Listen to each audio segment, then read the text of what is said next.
Justice Rusia just mentioned that cross-examination is a dying art. There has always been a debate, is cross-examination an art? Because always the concept is that art is something you're born with. And when I joined the profession way back in 1988, I started in the trial courts, and we used to watch seniors cross-examine, lawyers cross-examine, always used to wonder कि ये सवाल क्यों पूछा, ये क्यों नहीं पूछा. And those are things which we used to see. Then this was in 2002. 2002, British Council came up with a project in Delhi, जब उन्होंने कुछ lawyers को चुना to train in examination, cross examination. I was one of those lawyers. Mr. Virwani was one of those lawyers. तो हमारी 15 दिन की सुबह से शाम तक ट्रेनिंग हुई, एंड देन वी रियलाइज्ड कि भाई क्रॉस एग्जामिनेशन भी सिखाया जा सकता है. That art can be taught. And then we have when I was practising as a lawyer, travelled over I think 7 or 8 high courts. Unfortunately Madhya Pradesh आने का मौका नहीं मिला. And train thousands of lawyers in examination, cross examination. तो उसमें हमें कभी किसी ने ये नहीं बताया कि ये क्यों पूछना है, क्यों नहीं पूछना. And we always used to see कि हो गया तुक्के से सीख लिया, कोई क्वेश्चन पूछा, बहुत अच्छा चला गया, आंसर विटनेस केस डिमोलिश हो गया, और आपको पता नहीं लगता ये हुआ क्यों, लेकिन हम बड़े खुश होते हैं हो गया. So actually it's a technique. और आई स्टिल रिमेंबर वो 12-15 दिन की ट्रेनिंग के बाद जब मैं घर गया तो मैं अपने बेटे से बात कर रहा था, तो सडनली आई रियलाइज कि मैं तो उसको क्रॉस एग्जामिन कर रहा हूँ. तो उससे जो सवाल होता था क्रॉस एग्जामिनेशन फॉर्म में, बिकॉज एग्जामिनेशन इन चीफ का स्टाइल और क्रॉस एग्जामिनेशन का स्टाइल बिल्कुल ऑपोजिट है. एग्जामिनेशन इन चीफ में आप और स्पेशली जजेस को विटनेस से स्टोरी सुननी होती है कि what is the case that he is witnessed, कैसे उसने देखा है. तो वो आप एक पर्टिकुलर टाइप के क्वेश्चंस उसको पूछेंगे, which are called open questions. And mister Virmani will tell us in greater detail कि ओपन क्वेश्चन, या जैसे जस्टिस रूसिया ने कहा non leading question. Non leading question क्या होता है? Non leading question is a question जिसमें आंसर नहीं होता, सिर्फ प्रश्न होता है, आंसर विटनेस के मुंह से आएगा. आप कहाँ जा रहे हैं? That's a non leading question. आप हाई कोर्ट जा रहे हैं? दैट्स अ लीडिंग क्वेश्चन, क्योंकि क्वेश्चन के अंदर आंसर है. तो this is a subtle difference between examination in cheap and cross examination the question. और हमें जब तक हमने ये ट्रेनिंग नहीं ली थी तो हमेशा ये कहते थे भी सजेशन दो. जब पूरा आप क्रॉस एग्जामिनेशन कर ले हो तो उसके बाद जज कहते हैं विटनेस को भी सजेशन दीजिए अपने, तो हम सारा केस उसको पुटअप करते हैं, wrong to suggest, wrong to suggest, wrong to suggest. और वो सवाल का उत्तर आने से पहले ही, विटनेस के जवाब देने से पहले ही जज लिखवाना शुरू करते हैं wrong to suggest so and so. तो इस टेक्निक में सजेशन नहीं देते आप अपने सवाल पूछते हैं जिनमें आपके सारे सजेशन ऑलरेडी आ चुके होते हैं. क्वेश्चन कैसे फ्रेम करना है, कैसे क्लोज करना है, बहुत इंपॉर्टेंट होता है इन क्रॉस एग्जामिनेशन. अब I remember some of the instances, जब ये ट्रेनिंग लेने के बाद मैंने बहुत क्रॉस एग्जामिन किया. दिल्ली हाई कोर्ट में हमारे ओरिजिनल साइड है, तो I done extensive cross examination. And luckily जब मेरा नाम प्रपोज हुआ था तो कोई एक पर्टिकुलर मैटर था जो सुप्रीम कोर्ट में डायरेक्शन हुई कि day to day cross examination होनी है. तो मेरे अपॉइंटमेंट से तकरीबन 4 या 5 महीने पहले तक रोज़ 2 घंटे उसमें क्रॉस एग्जामिनेशन चलता था.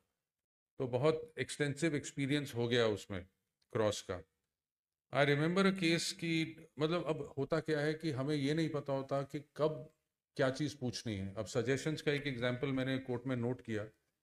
एक विल के ऊपर झगड़ा था, तो यंग लॉयर क्रॉस एग्जामिन कर रहा था, उसको क्वेश्चन लिख के उसके सीनियर ने दे दिए, भाई ये पूछ लेना जाके.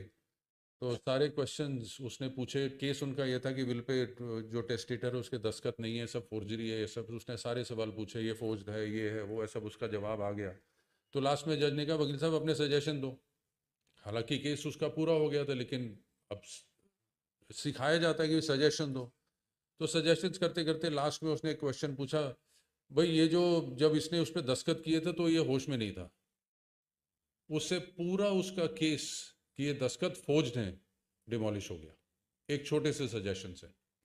सो you have to be very careful क्या पूछना है क्या नहीं पूछना है. You have to be very prepared cross examination आप तभी कर सकते हो जब आपकी प्रेपरेशन पूरी हो। आप कोई ऐसा सवाल नहीं पूछोगे जिसका आपको उत्तर नहीं पता पहले से। अगर डाउट है तो बड़ा कैलकुलेटेड तरीके से आप वो सवाल पूछेंगे।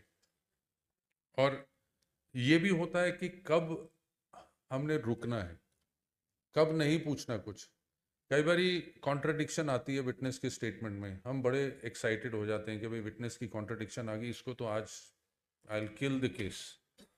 तो एक किसी ने एक सवाल पूछ रहा, किसी कोई इंसिडेंट के बारे में, मर्डर केस था, तो उसने कहा जी जब ये इंसिडेंट हुआ तो आप कहाँ कहाँ थे? तो उसने कहा जी मैं दरवाजे के पास खड़ा था। तो थोड़ी देर क्रॉस एग्जामिनेशन चलता रहा, थोड़ी देर बाद फिर उसने सवाल पूछा जी ये जब इंसिडेंट हुआ तो आप कहाँ थे? तो उसने कहा जी मैं खिड़की के पास खड़ा था। थोड़ी देर फिर क्रॉस चलता रहा, तीसरी बारी उसने फिर पूछा कि जब ये सवाल हुआ, जब ये इंसिडेंट हुआ तो आप कहाँ थे? तो उसने कहा मैं कुर्सी पे बैठा था। तो वकील साहब बहुत खुश कि अब तो इस विटनेस को आज मैं कच्चा जमा जाऊंगा। तो उसने चौथी बारी फिर पूछा कि जब ये इंसिडेंट हुआ आप कहाँ थे? उसने कहा अब तो ये विटनेस गया। तो विटनेस कहता है जी क्या बताएं साहब, जब ये हो रहा था तो कभी मैं दरवाजे के पास, कभी खिड़की के पास, कभी मंजी पे बैठा हुआ था। जो कॉन्ट्रडिक्शन आई थी वो खत्म हो गई।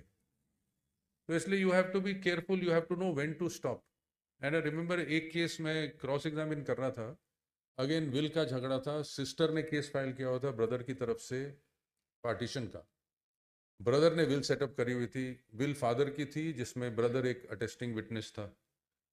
तो जब क्रॉस एग्जामिनेशन शुरू हुआ तो मैंने विटनेस से पूछा जी आपको सवाल हिंदी में पूछें या इंग्लिश में पूछें?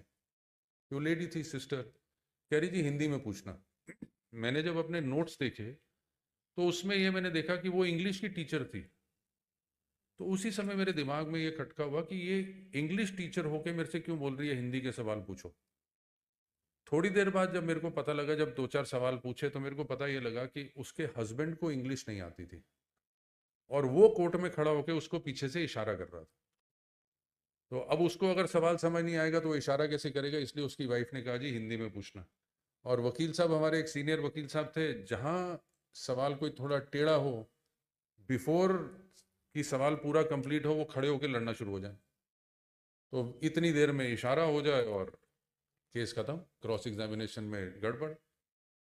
तो जब मैंने 4-5 बारी 6 बारी ये देखा तो आधा पौना घंटे बाद विटनेस को सिंपल सिंपल सवाल, आप क्या करते हैं, कहाँ पढ़ते हैं, क्या करें, तो विटनेस को लगा इस वकील साहब को तो कुछ आता ही नहीं है, तो ये तो बस ऐसे ही सवाल पूछ रहे हैं, टाइम पास कर रहे हैं। बीच में जहाँ टेढ़ा सवाल आए वो वकील साहब लड़ें तो हो जाए। अब मैंने लास्ट में एक सवाल पूछा कि ये विल देखिए, इस पे बताइए आपके फादर और ब्रदर के दस्तखत कहाँ है, और मैंने वकील साहब के कंधे पे हाथ रख लिया। वो उठ नहीं पाए और मेरे से लड़ना शुरू हुआ। इतनी देर में उन्होंने कहा जी ये फादर के दस्तखत हैं, ये मेरे ब्रदर के दस्तखत हैं। टेस्टेटर के और आई विटनेस के सिग्नेचर एडमिट हो गए, तो वहीं केस खत्म हो गया। तो इसलिए आपको बड़ा कैलकुलेटिव तरीके से क्रॉस करना पड़ता है, और वो तभी होगा अगर आपकी तैयारी पूरी होगी। आपको ये भी समझना पड़ता है विटनेस कैसा है। आई रिमेंबर हमारे एक दिल्ली में बहुत सीनियर वकील साहब थे, अब तो वो रहे नहीं। उनकी आदत थी, वो बहुत, मतलब he was an expert in criminal trial में, एक्सपर्ट थे। उनका असूल था कोर्ट में घुसते ही पहले दूसरे वकील से लड़ेंगे, फिर जज से लड़ेंगे, फिर विटनेस से लड़ेंगे। तो एक बारी किसी ने उनसे पूछा जी आप ये क्यों करते हो? कह रहे मेरे को इनसे कोई वो नहीं है, दुश्मनी या लगाव नहीं है।